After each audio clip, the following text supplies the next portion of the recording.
Welcome to Lesson 5. Structural conflict. Success isn't personal.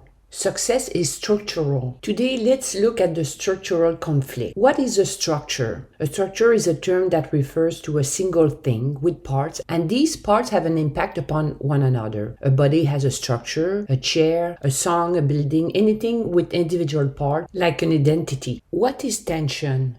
Tension is formed by the difference between one thing and another. For example, hunger is a tension formed by the difference between the desired amount of food the body wants and the actual amount of food the body has. This tension seeks resolution. In other words, an end to the difference, one in which the desired amount of food and the actual amount of food are actually the same. The basic of tension.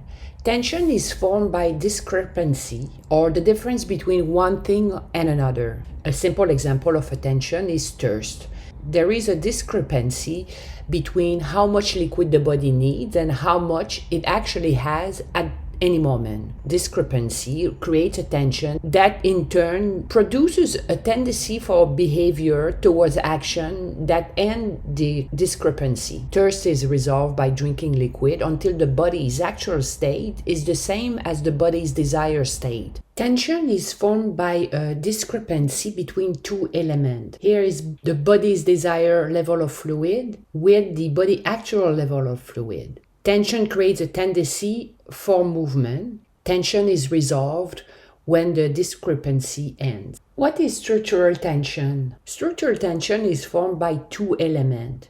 A clear idea of the outcome you want to create and a clear idea of where you are now in relation to that outcome, where you are now in relation to where you want to be.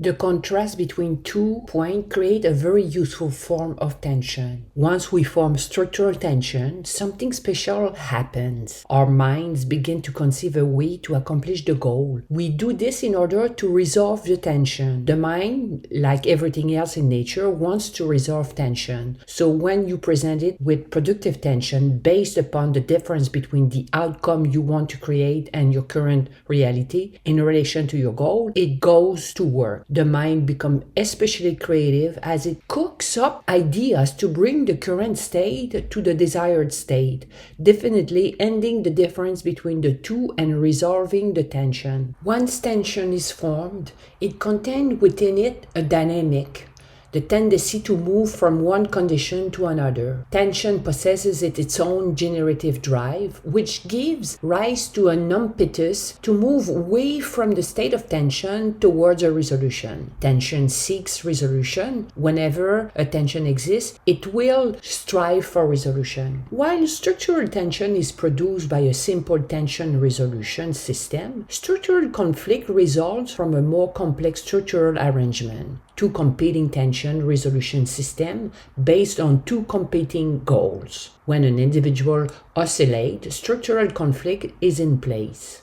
First, let's study how the structure works in a simple example. Hunger produces a tension that is resolved by eating. But if we are overweight, our actual weight is a discrepant with our desired weight. We may form another tension resolution system. Each system moves towards its own resolution. It competes with the conflicting system. First, the dominant tension is hunger. In order to resolve the tension, we eat. Each system moves towards its own resolution. It competes with the conflicting system. First, the dominant tension is hunger. In order to resolve this tension, we eat. In order to resolve this tension, we may eat less or skip meals.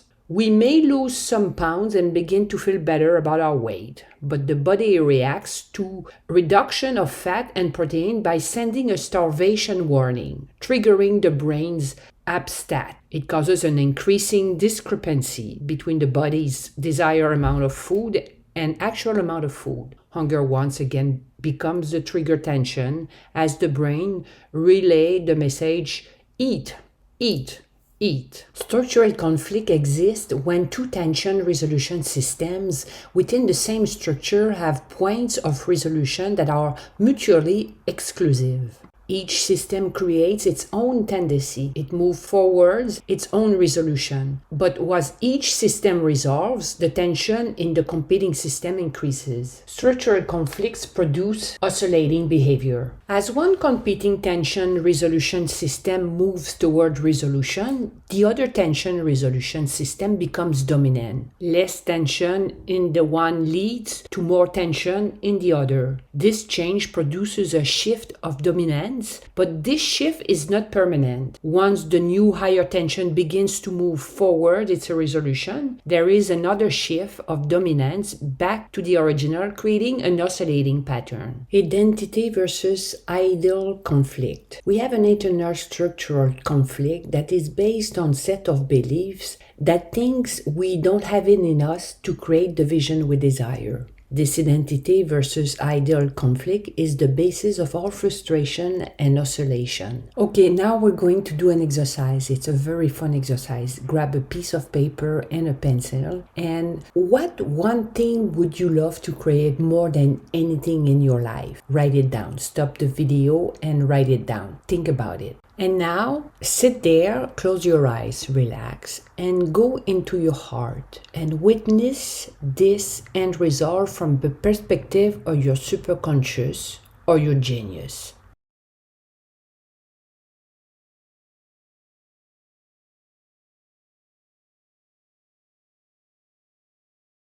What did you notice? How did it feel?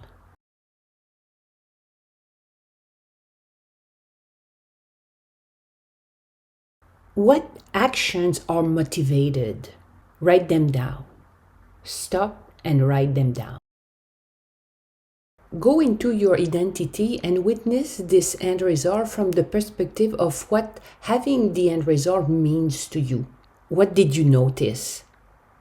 How did it feel? What action are motivated? Write them down. What is the difference? What will you recognize moving forward? Now go through the 5 steps of superconscious creation, choose the truth, and follow through.